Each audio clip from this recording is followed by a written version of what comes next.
رب العالمین والصلاة والسلام علی سید المرسلین اما بعد فاعوذ باللہ من الشیطان الرجیم بسم اللہ الرحمن الرحیم.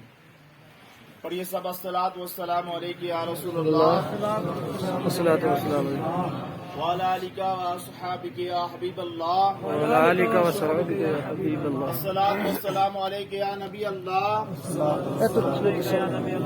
وعلی آلک واصحابک یا نور اللہ وعلی آلک وصحبک یا نور اللہ نویت سنت الاعتکاف. نویت سنت الاعتکاف. میرے پیارے اسلامی اور بزرگوں، جب بھی داخلی مسجد ہو، مسجد میں کھانا پینا، سیر کرنا، افطاری کرنا، آب زمزم پینا، دم کیا ہوا پانی پینا اسی حالت میں جائز ہوگا جب اعتکاف کی نیت کریں گے. تو جب بھی ہمیں مسجد میں داخل ہونے کا موقع ملے، اللہ کا کرم ہے جس پہ جو اللہ کے گھر میں داخل ہوتے ہیں تو اعتکاف کی نیت کریں گے انشاءاللہ. نبی پاک صلی اللہ تعالی علیہ وسلم کا فرمان عالی شان ہے کہ جو جمعہ کے دن مجھ پر 80 مرتبہ درود پاک پڑھتا ہے، اللہ تبارک و تعالی 80 سال کے گناہ معاف کرتا ہے. سبحان اللہ سبحان اللہ. پیارے آقا صلی اللہ علیہ وسلم کا فرمان عالی شان ہے جس نے پورے دن میں، یہ تو جمعہ کے دن کی فضیلت آپ کو بتائی ہے، اللہ کے نبی نے فرمایا جس نے ایک دن میں 1000 مرتبہ درود پاک پڑھا اور وہ تب تک نہیں مرے گا جب تک جنت میں اپنا مقام نہ دیکھ لے. سبحان اللہ. تو میرے اسلام بھائی تو ہمیں یہ وظائف مقرر کرنا چاہیے کہ، اور سب سے بڑی بات ہے کہ درود پاک ہمیں یہ کنٹینیو پڑھنا ہے. ہر دن کا ایک وظائف مقرر کرنا ہے کہ مجھے 1000 مرتبہ پڑھنا ہے، 1200 مرتبہ پڑھنا ہے، یا کہ 2500 مرتبہ پڑھنا اعلیٰ حضرت کی نسبت سے، 2600 مرتبہ امیر علیہ سنت کی نسبت سے، یا میرے آقا کی زندگی جو ہے 63 سال کی تھی تو مجھے دن بھر میں 6300 بار پڑھنا ہے. ایسے بھی اللہ کے پیارے ہیں جو اتنا درود پاک پڑھتے ہیں ایک دن میں. جو اللہ کے نبی کی زندگی کے پوری زندگی جو ہے 63 برس کی ہے تو وہ ہر دن 6300 مرتبہ درود پاک پڑھتے ہیں. تو ہمیں بھی مقرر کرنا چاہیے کہ اپنا وظائف کہ اپنے نبی کی بارگاہ میں یہ تحفہ، یہ درود پاک اللہ کے نبی کے بارگاہ میں ہر دن پیش کروں. اور پڑھیے یہاں بھی صلی اللہ علیہ رسول اللہ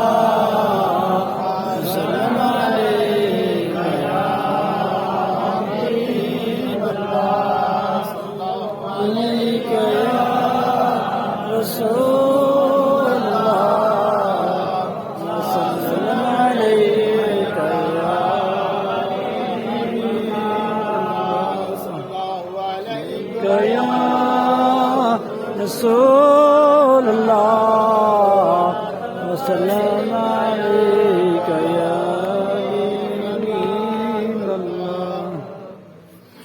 حضور نبی پاک صلی اللہ علیہ وسلم کا فرمان رحمت اشارہ ہے جس نے کتاب میں مجھ پر درود پاک لکھا تو جب تک میرا نام اس میں رہے گا فرشتے اس کے لیے استغفار یعنی دعائے مغفرت کرتے رہیں گے. سبحان اللہ. صلو علی الحبیب صلی اللہ تعالی علی محمد صلی اللہ علیہ وسلم. میرے اسلامی اللہ تبارک و تعالی قرآن پاک میں فرماتا ہے الا ان اولیاء اللہ لا خوف علیہم ولا هم یحزنون. بے شک اللہ کے ولیوں کو نہ کسی چیز کا ڈر ہے نہ کوئی خوف. آج ہم سب اپنے پیارے مرشد کریم بابا میاں بشیر صاحب رحمۃ اللہ تعالیٰ کے اور مبارک کی محفل میں آئے ہیں. رات پر کچھ نے وہاں ختم پڑا، یہاں پر کہیں ہر بندے نے جن کو محبت تھی انہوں نے اپنی تڑپ اپنے مرشد کی بارگاہ میں وقت دیا، ذکر کیا. اور بیچارے کوئی دیوانے تھے وہاں سے آئے، سفر کیا، یہاں بھی آگے سو کے یہاں بھی نماز ادا نے کی. وہ ان کی زندگی ہے، وہ ان کا معمول ہے. رات کو میں نماز عشاء ہو رہی تھی اور وہاں پہ مسجد کے اوپر میں اوپر والے چھت پہ نماز پڑھنے گیا تو کچھ ایسے بندے تھے بیچارے پیچھے بیٹھ کے باتیں کر رہے ہیں، آگے صف کھڑی ہے.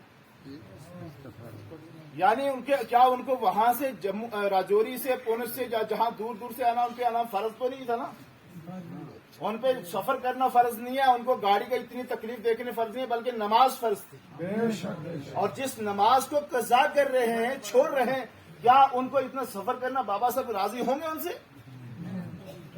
اللہ کے نبی، میں نماز کی بات کر اس کے بعد اللہ کے ولی کی بات کر پہلے لیکن جو مجھے یاد ہے کہ نماز کے اللہ کے پیارے حبیب صلی اللہ علیہ وسلم کا فرمان عالی شان ہے کہ جس نے ایک فرض نماز جان بوجھ کے قضا کی اس کا نام جہنم کے دروازے پہ لکھ دیا جائے گا، جس سے وہ داخل جہنم ہوگا.